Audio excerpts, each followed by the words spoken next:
Hi అండి అందరికీ, అందరూ బాగున్నారా? నేను ఈరోజు అయితే ఆవకాయ ఎగ్ ఫ్రైడ్ రైస్ చేశాను. మన ఇంట్లో ఏం కూరగాయలు లేనప్పుడు అండ్ మనకు అలానే ఓపిక లేనప్పుడు ఇది చాలా తొందరగా అయిపోతుంది. క్విక్ రెసిపీ అనమాట. 10 నిమిషాలు కూడా పట్టదు దీనికి, అన్నమగానే ఉంటే మన ఇంట్లో.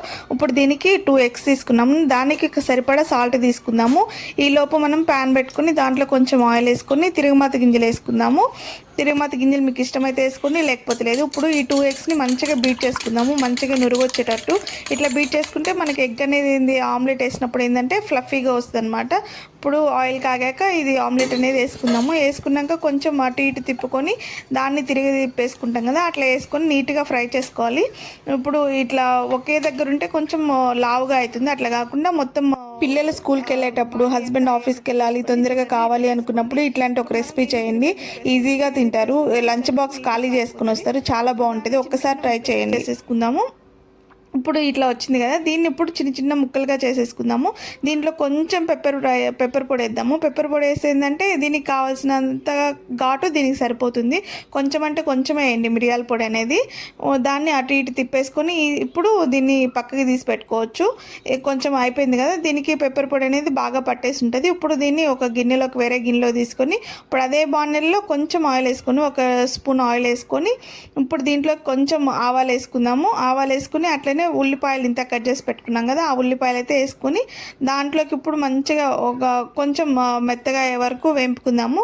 దీంట్లోకి అలానే ఇంతక కట్ చేసి పెట్టుకున్నాం కదా, ఓన్లీ 2 అంటే 2 పచ్చిమిర్చి వేసాను నేను. దాన్ని 3 ముక్కలుగా కట్ చేశాను, మీకు అందుకనే అన్నిగా కనిపిస్తున్నాయి. వాటిని అనేది బాగా ఇట్లా ఫ్రై చేసుకుందాము. ఇట్లా ఫ్రై అవుతూ ఉంటాయి. ఈలోపు మనము ఆవకాయ అనేది ఒక గిన్నెలోకి తీసుకుందాము. ఈ మధ్య కొత్త ఆవకాయ పెట్టుంటారు కదా అందరూ, దీంట్లోకి అయితే చాలా బాగుంటుంది. ఒకసారి మీరు ట్రై చేసి చూడండి, చాలా బాగుంటుంది ఫ్రైడ్ రైస్ అనేది.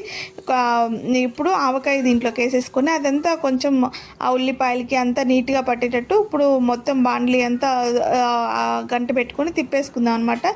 ఈలోపు మనము ఎగ్ ఇంతాక పక్కన తీసి పెట్టుకున్నాం కదా, అది కూడా దీంట్లోకి వేసుకున్నామంటే ఈ ఎగ్ కూడా నీట్గా పడుతుంది. ఆ ఆవకాయ టేస్ట్ అనేది బాగా పడుతుంది అనమాట. ఇప్పుడు దీన్ని కూడా మంచిగా ఎగ్ మొత్తం ఆవకాయలోకి కూడా కలిసిపోయేలాగా నీట్గా తిప్పుకుందాము. ఇట్లా తిప్పుకుంటే ఏంటంటే ఆవకాయ కూడా ఎగ్లోకి పట్టి మనం తినేటప్పుడు మనకి ఓన్లీ రైస్కే కాకుండా ఎగ్కి, ఆనియన్స్కి, పచ్చిమిర్చి కూడా నీట్గా తినేసేయచ్చు, ఎందుకంటే ఫ్రై అయిన కాబట్టి. ఇప్పుడు దీంట్లోకి కొంచెం సాల్ట్ వేసుకుందాం. కొంచెం అంటే కొంచెమే, ఇంతక ఓన్లీ ఎగ్స్లోకి వేసాం కదా, ఆ తర్వాత మనం ఎక్కడ సాల్ట్ వేయలేదు, అందుకని ఇప్పుడు కొంచెం వేసుకుంటాము. ఈ కొంచెం వేసుకున్నాక ఇప్పుడు మనం కొంచెం కరివేపాకు వేసుకుందాము. ఈ స్టైల్లో వేస్తుందంటే కరివేపాకు బాగా ఫ్రై అవ్వకుండా కొంచెం బాగుంటుంది అనమాట తినడానికి. ఈ స్టేజ్లో కరివేపాకు వేసుకొని కొంచెం మంచిగా తిప్పుకొని అవి కొంచెం చిటిపట అన్నాక ఇప్పుడు అన్నం అనేది పొడి పొడిగా చేసుకొని దీంట్లోకి వేసుకుందాము. చూడండి, ఇక్కడ కొంచెం గడ్డి ఉందని చెప్పి దాన్ని కొంచెం ఇట్లా చేతులతో నెరుపుతున్నాను. ఇప్పుడు దాన్ని మొత్తం నీట్గా కలిపేసుకుందాము. చూడండి ఎంత బాగా కనిపిస్తుందో మనకి. ఇట్లా బాగా కనిపించినప్పుడు నీట్గా తిప్పేసుకొని దీంట్లోకి లాస్ట్లోకి ఒక నిమ్మకాయ పిండుకోండి. నేను ఆ క్లిప్ మిస్ అయిందో ఏమో తెలీదు, ఒక లాస్ట్లో ఒక హాఫ్ నిమ్మ దెబ్బ అనేది పిండుకోండి, చాలా బాగుంటుంది. చూడండి ఎంత బాగుందో ఆవకాయ ఎగ్ రైస్ అనేది. దీంట్లో కాంబినేషన్గా ఆనియన్, లెమన్ తీసుకొని తింటే చాలా బాగుంటుంది. Thank you for watching. Please subscribe చేసుకుని మన ఛానల్ని.